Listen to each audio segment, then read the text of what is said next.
We got a special guest for you today. He's the producer, the writer, and star of a new movie, independent film, Apocapalooza, Mayan Looking Dead today. Peter Surdyk. Let's welcome him to the broadcast, everybody. Peter Surdyk, come on down, my friend. Thanks, Governor. Thanks for having me.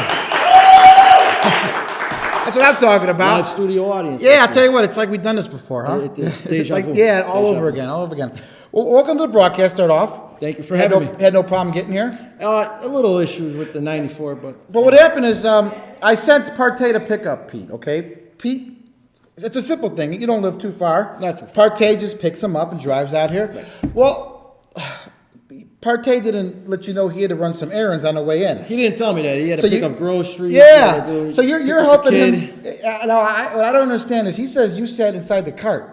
And I did pushed you around. Yeah, I did. It was one of those nice, like the ones for the kids with the little school bus attached. He put me in that. So he said that was the only way you could do. You ton of groceries. So if you want me to go grocery shopping, I'm going grocery shopping with you in style, man. Right, but if I had to go to grocery shopping, even though I was supposed to go to here to film, that's the way I'd want to go. I'd want to be comfortable. Now, was it yellow school bus? What was it? Yellow school bus. Yeah. The little yellow school bus. That's the one I drove when I was a kid, driving in a little yellow school bus. Yeah, I traded my helmet for my sunglasses. Then you went to the dry cleaners? Right, dry cleaners. Did you believe that man wears that many clothes? I couldn't believe it, but... he had to have a carry-out. I was kind of worried when we had to pick up the dog from getting defleed. I was worried about that. Yeah, now, the thing is, the dog sat in the front seat. No, the dog sat on my lap. Oh, okay, that's not good, huh? No, that dog. I think the dog was in heat. I was worried. Yeah? Yeah, I'm glad you can't see my pants on the camera. All right, well, let's keep it that way.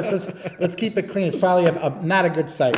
All right, so you're starring in writing and producing and doing all the good stuff of a new independent film. Yes, sir. It's called Apocapalooza, Maya Looking Dead today. Yeah, and they are. They are looking dead. They're not around anymore, are they? They're not around anymore. If they were, you think they'd be happy with this film? They probably wouldn't, but luckily for us, they're nowhere in sight. Nowhere in sight, yeah.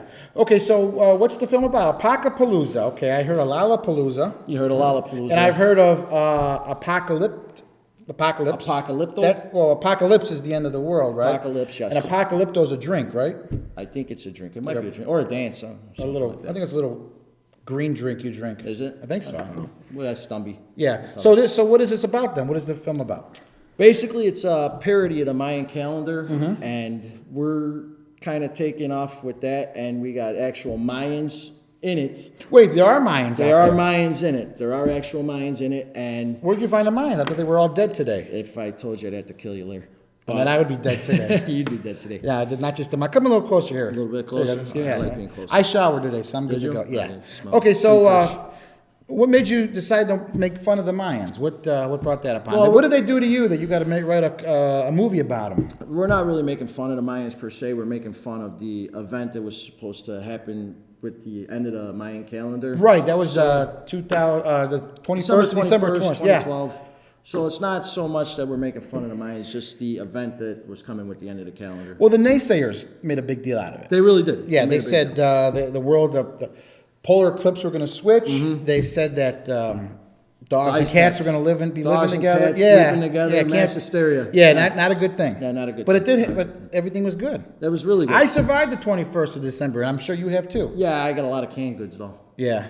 Did you start writing the book or the screenplay before or after? It was written well beforehand. We actually started working on it. But actually, Tom Haskins, who was my co-writer. Tom. Okay, yeah. You met Tom. He actually started working on it sometime in 2011, the end of 2011, and he brought it to me, and I ran with it, And basically, there's 3 writers: myself, Dina Surdyk, and Tom Haskins. She's unable to be here today, but he had the basis for it, the idea for it, and we expanded upon it, added more characters, locations, content. Basically, pretty much. We made it a movie. Right. We made it a movie. He wrote it as like it would have been a live stage play. We turned it into a movie. Is it kind of like the Towering Inferno or what was it, the Poseidon Adventure, like a big budget disaster film? Earthquake, remember those from the 70s? Well, not necessarily big budget. We're more like no budget. Right. Those are the best ones, though. Those are the best ones. The best ones. It's going to be a lot of fun. We're going to have a lot of special effects. There's going to be a lot of action, a lot of good laughs in it because it is an action comedy.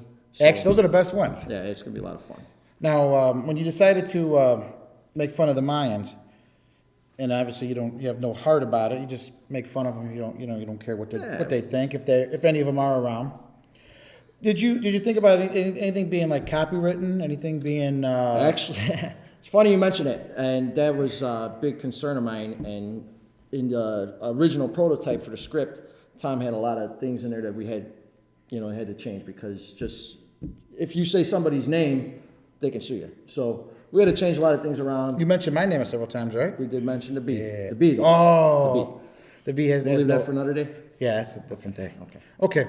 So you got everything together. Yes. Then what happens after you get the script together, right? After and you guys sit around the table and say this word belongs in it, this word don't belong in it, this belongs in it. When everything's said and done, how do you decide which is the final script? Well, we collaborated together, and everything was. We were pretty much agreeable on everything, just about everything. I mean, that's a good one. Yeah, I mean, we really didn't have any arguments. There was one minor detail with one of the scenes. I don't want to say exactly what it is. Wait till the movie comes. But Tom didn't. Just the dialogue per se, not so much the scene itself, but the dialogue that was being told. It was a little explicit. Okay. So I wanted it. Tom didn't want it. Dina she didn't care, and it could have went either way. So we flipped the coin. A coin, just a coin, just like that. We flipped the coin. And you lost? Yeah, I lost. Tails never fails. It never does. It failed me. Well, it's because of Mayan. It's a Mayan thing. That's probably why. Mayan. Gravitational pull. Well, it should have had if you're down south of the border, I think. Is that what it is? South of the Tijuana? Or somewhere close to there. Not the border, the equator, right? Something like that. Mayans on the equator, right? Something like that, yeah. It threw everything off there. Yeah, sure, why not? Sometimes you can't even have a group of people decide on what to eat for lunch, but you had to decide on the whole script and the whole screenplay. Yeah. Mm-hmm. Okay, so how did you go about getting cast? You casted everybody, right? We casted everybody. And how fun was that? Because I've done that before, and that has to be a pain, right? Well, I'll be honest with you, Larry. It really was painless for me because I was really lucky. I got a really good cast, so really good actors. I'm really excited to work with. I was really lucky to have good friends that are getting into the business, and cool. This is our chance to publicize everybody and get out there. Is it hard to keep everybody staying focused? Well, you know what the hardest thing is because it's such a large cast. I believe we got 24 characters. Oh, wow. So really the hardest thing is scheduling and organizing rehearsals, meetings, just what everybody's schedule, work, school, family, they all got issues. Could some of them have done it online, maybe like through, Google Plus or something like that? Could you what, that way? It's funny. Yeah, I guess you can rehearse like that. Yeah. You can't actually shoot like that, but we're actually having one of our guys. He's going to be the narrator, and we're really lucky to have him, Mr. John Reedy. He's been a part of many different theater troupes throughout the state of Illinois and Florida. So John Reedy's going to Reedy? John Reedy's going to Reedy for us, the prologue, the epilogue, and maybe if he's back in town in time when we're still shooting, he'll make a cameo, which I'd be happy with. He's got a great voice? John's the best. He's the best. Once I don't want to spoil it for anybody, but John Reedy's a true professional. Okay. Where are you going to film this at? We're going to be on location, and we're going to also be in the studio. The studio, okay, cool. Mm-hmm. Where it says it's set for a tropical area, right? I'm assuming Mayan? We're actually basing it in Florida. Florida, okay. Nice, warm. Got a lot of alligators coming around? We could work something on there. Alligators are always fun. That's alligators apocalyptic. Yeah. Alligators got to come out there, right? Well, maybe we'll have some alligator stew. I don't know. Yeah, at least get some new shoes out of the deal, right? Shoes out of the deal, yeah. Out of the deal. Okay, so you, Tom, and and Dina all work together. You got the final product. You're out there. You got everything ready to go. Pre-production's coming up. You're gonna be filming real shortly. Yes. Real shortly, you're gonna be filming, and then you're gonna have the final raw footage. What are you gonna do with that? Well, and what's the process with that now? Because that's another pain in the what. Well, luckily for me, I got a very good director, Hazem Musin. Okay. And he's going to handle all the technicalities when it comes to that. So we're going to leave that. That's his baby. So yeah, because editing's a pain in the what. It's a pain. That's what I hear. Yeah, and then you got some musical guests, right? We got some musical guests. We actually have Safarnik Pori. He's going to provide some of his own music that he created for the movie. Brittany Chaddick, she's a singer. Mm-hmm. She's an up-and-coming singer. She's working on some stuff, and great! So we're excited for that. And Maple, of course, is a rapper.